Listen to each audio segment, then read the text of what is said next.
अस्सलाम वालेकुम बच्चे, कैसे हैं सब लोग। होप सो सब ठीक होंगे। आज हम 9th क्लास के physics chapter 5 according to new syllabus the topic is that sources of energy के एनर्जी के सोर्सेज कौन कौन से हैं, कैसे हम लोग एनर्जी ऑब्टेन कर सकते हैं। सबसे पहला सोर्स है, कहते हैं फॉसिल फ्यूल एनर्जी है।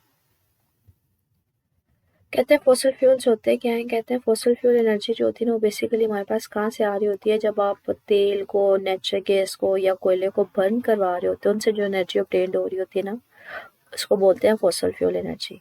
और ये जो सारे के सारे मटेरियल्स होते हैं, इनको नाम देते हैं फॉसिल फ्यूल्स का। कोल को, नेचुरल गैस को, ऑयल वगैरह को नाम क्या देते हैं, फॉसिल फ्यूल्स का। और इनको जो बर्न करवाने से एनर्जी ऑब्टेन्ड हो रही होती है, आप क्या करते हो, उस एनर्जी को यूटिलाइज करते हुए स्टीम प्रोड्यूस करवाते हो, भाप प्रोड्यूस करवाते हो। उसके आगे टरबाइन रख दी जाती है जो आपको प्रोड्यूस करवा के दे रही होती है इलेक्ट्रिसिटी। ठीक है कि इन सारी चीज़ों को बर्न करवा के आप स्टीम प्रोड्यूस करवाते हो। वो स्टीम बेसिकली यूज़ होती है टरबाइंस को रोटेट करवाने में। टरबाइंस के साथ आपने जनरेटर लगाए होते हैं जिसके साथ आप क्या कर सकते हो, इलेक्ट्रिसिटी प्रोड्यूस करवाते हो। कहते हैं ये एक ब्लॉक डायग्राम है, इसको देखते हैं। यहाँ में हमारे पास कोल सप्लाई होती है, ठीक है, कोयले का सप्लाई किया जाता है इसके यहाँ पे आप क्या करते हो, इसको बर्न करवाते हो। बर्न करवाओगे तो वहाँ पे बहुत ज़्यादा टेम्परेचर हाई होगा। यहाँ से आप क्या करते हो, वाटर सप्लाई करते हो। ठीक है, पानी सप्लाई किया जाता है। पानी क्या करता है, जब इस एरिया में से जहाँ पे कोल बर्न हो रहा होता है, कोयले को जलाया जा रहा होता है, उसमें से गुजरता है तो उसका टेम्परेचर बहुत ज़्यादा हाई हो जाता है पानी का। इतना हाई हो जाता है कि वो क्या हो जाता है, वो भाप में, स्टीम में चेंज हो जाता है। जब ये स्टीम या भाप इसमें से लाइन, पाइपलाइंस में से गुजरती है, यहाँ पे एक टरबाइन रखी जाती है। तो वो भाप क्या करती है, यहाँ से पास ऑन करते हुए इस टरबाइन को रोटेट करवाती है। ये मूव करना शुरू हो जाती है।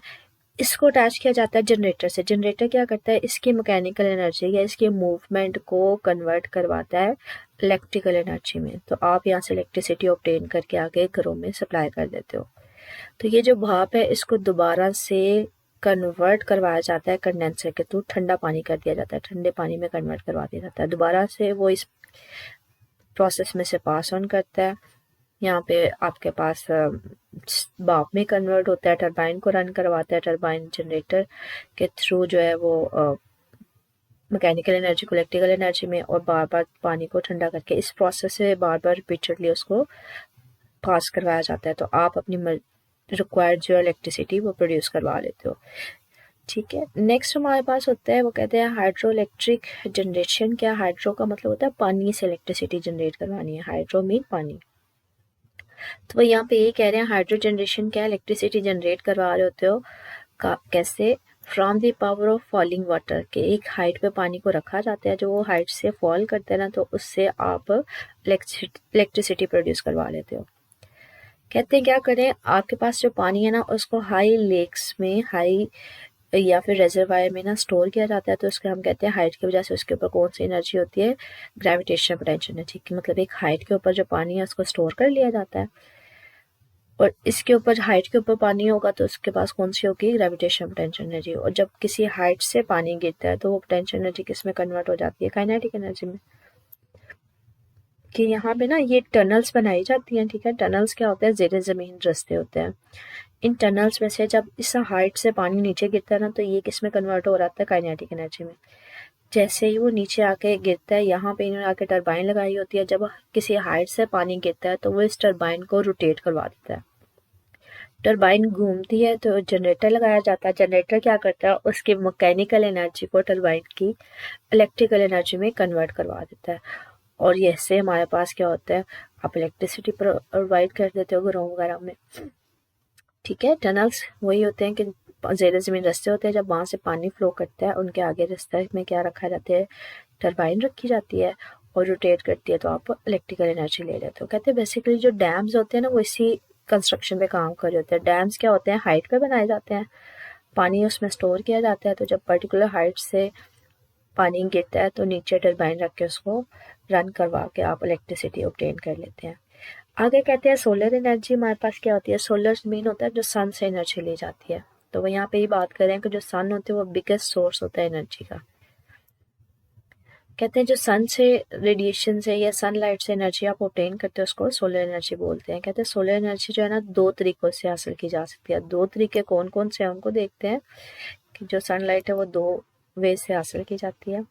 कहते हैं पहला तरीका क्या है, या तो इन दोनों तरीकों में क्या होता है कि आप या तो उसको पहले पानी को हीट अप करते हो, हीटिंग सिस्टम में कन्वर्ट करवा के इलेक्ट्रिसिटी लेते हो, या फिर डायरेक्ट उससे इलेक्ट्रिसिटी ले लेते हो।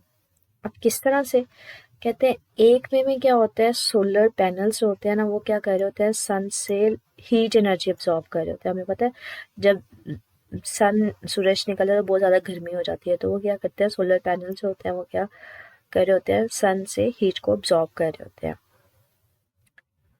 अब उनका स्ट्रक्चर क्या होता है, कहते हैं ये हमारे पास मेटल की प्लेट्स होती हैं, ठीक है, जिनको ब्लैक पेंट किया जाता है। ब्लैक कलर जो होता है ना वैसे वो हीट एनर्जी का बड़ा अच्छा अब्जॉर्बर होता है, इसलिए हमें अक्सर कहते हैं कि गर्मियों में काले रंग के कपड़े नहीं पहनने चाहिए। तो कहते हैं इनकी शक्ल कैसी होती है, इस तरह की ना मेटल प्लेट्स होती हैं जिनके ऊपर पेंट जो है ना वो ब्लैक कलर का कर दिया जाता है, ठीक है। तो ब्लैक कलर क्या करता है, सन से हीट एनर्जी अब्जॉर्ब करता है। तो वो कहते हैं ये जो हीट एनर्जी अब्जॉर्ब उसने की होती है ना, वो बेसिकली क्या होता है, उससे आप घरों को गर्म कर सकते हैं, या फिर जो पानी चल रहा होता है उसको भी हीट कर सकते हो, पानी को भी हीट अप कर सकते हो। कहते हैं अगर आप किसी तरह से लेंसेज या रिफ्लेक्टर्स वगैरह को इस्तेमाल करके इस एरिया के ऊपर बहुत ज़्यादा हीट एनर्जी को कंसंट्रेट करवा देते हो ना, काफ़ी ज़्यादा सोलर रेडिएशंस को कंसंट्रेट, मतलब वो सारी इसके ऊपर फॉल करें, फोकस करवाएं, तो उस पर्टिकुलर एरिया का टेम्परेचर बहुत ज़्यादा हाई हो जाएगा, ठीक है। तो आप हाई टेम्परेचर ऑब्टेन कर सकते हो। उस हाई टेम्परेचर के थ्रू आप क्या करते हो, पानी को बॉयल करके स्टीम में कन्वर्ट करवाते हो, उसके आगे टरबाइन रख दी जाती है और टरबाइन को कन्वर्ट अटैच कर दिया जाता है जनरेटर से, इस तरह से इलेक्ट्रिसिटी प्रोड्यूस हो जाती है। मतलब क्या है, आप लेंसेज या रिफ्लेक्टर्स लगा के हाई टेम्परेचर ऑब्टेन करते हो, टेम्परेचर से आप क्या करते हो, पानी को गर्म करके स्टीम में भाप में कन्वर्ट करवाते हो, उसके थ्रू टरबाइन लगाते हो। तो ये एक वे होता है कि पहले टेम्परेचर ऑब्टेन करना, हाई टेम्परेचर ऑब्टेन करना हीट एनर्जी से, और फिर इलेक्ट्रिसिटी प्रोड्यूस करवाना। दूसरा तरीका क्या है कि ये हमारे पास होते हैं सोलर सेल्स होते हैं, ठीक है। कहते हैं हमारे पास दूसरा तरीका क्या होता है कि आप डायरेक्टली सनलाइट को किस में कन्वर्ट करवा रहे होते हो, इलेक्ट्रिसिटी में कन्वर्ट करवा रहे होते हो। इसमें नहीं होगा कि आप हीट एनर्जी में कन्वर्ट करवाओगे इस तरह से। कहते हैं ऐसे सेल्स को आप फोटोवोल्टिक सेल बोलते हैं। तो ये डेफिनेशन आ जाएगी फोटोवोल्टिक सेल की, कि सनलाइट को आप क्या कर सकते हो, डायरेक्ट इलेक्ट्रिसिटी में कन्वर्ट करवाते हो।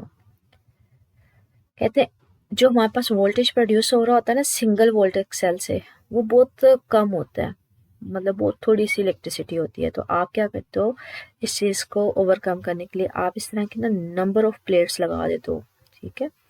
ये सोलर वोल्टिक सेल होता है, ये आपको छोटे छोटे बॉक्सेस नज़र आ रहे होंगे, ठीक है। ये हमारे पास होते हैं सोलर वोल्टिक सेल। ये अब सोलर प्लेट्स हैं, ये एक प्लेट, ये दूसरी प्लेट, ये यूजुअली हम लोगों ने घरों की छतों पे लगाई होती है, ठीक है। ये जो छोटे छोटे बॉक्सेस नज़र आ रहे हैं इस प्लेट के अंदर, इसको सोलर वोल्टिक सेल कहते हैं। कहते हैं एक सेल से हमें थोड़ी सी इलेक्ट्रिसिटी प्रोड्यूस हो रही होती है, जब आप ज़्यादा सारे सेल्स को एक साथ लगा देते हो तो आप अपनी मर्जी की जो है ना वो जितनी आपको चाहिए होती है उतनी ज़्यादा एनर्जी ऑब्टेन कर सकते हो। तो वो यहीं पे यही कह रहे हैं कि sufficient high voltage electricity produce करवाने के लिए आप क्या करते हो, बहुत सारे लार्ज नंबर ऑफ सेल्स को सीरीज में लगा देते हो, ठीक है। वो फिगर में शो भी किया हुआ है। कहते हैं सोलर कैलकुलेटर्स भी अब तो आ गए हैं, अब तो काफ़ी ज़्यादा चीज़ें जो वो सोलर पे चलना शुरू हो गई हैं, ठीक है। सोलर सेल्स कैलकुलेटर भी अवेलेबल होते हैं जो काम कर रहे होते हैं सोलर से मतलब सनलाइट को इस्तेमाल करके ना, सोलर सेल्स के। इसके अलावा जो पावर सेटेलाइट्स वगैरह भी जो हमारे पास होती हैं, जो हम सेटेलाइट्स क्या होते हैं, जो ज़मीन के गिर्द घूम के ना डिफरेंट हमें इंफॉर्मेशन दे रहे होते हैं ज़मीन की, कहते हैं वो भी हमारे पास सोलर पे काम करना शुरू हो गए हैं। तो ये सोलर एनर्जी है। आगे आ जाती है हमारे पास न्यूक्लियर एनर्जी।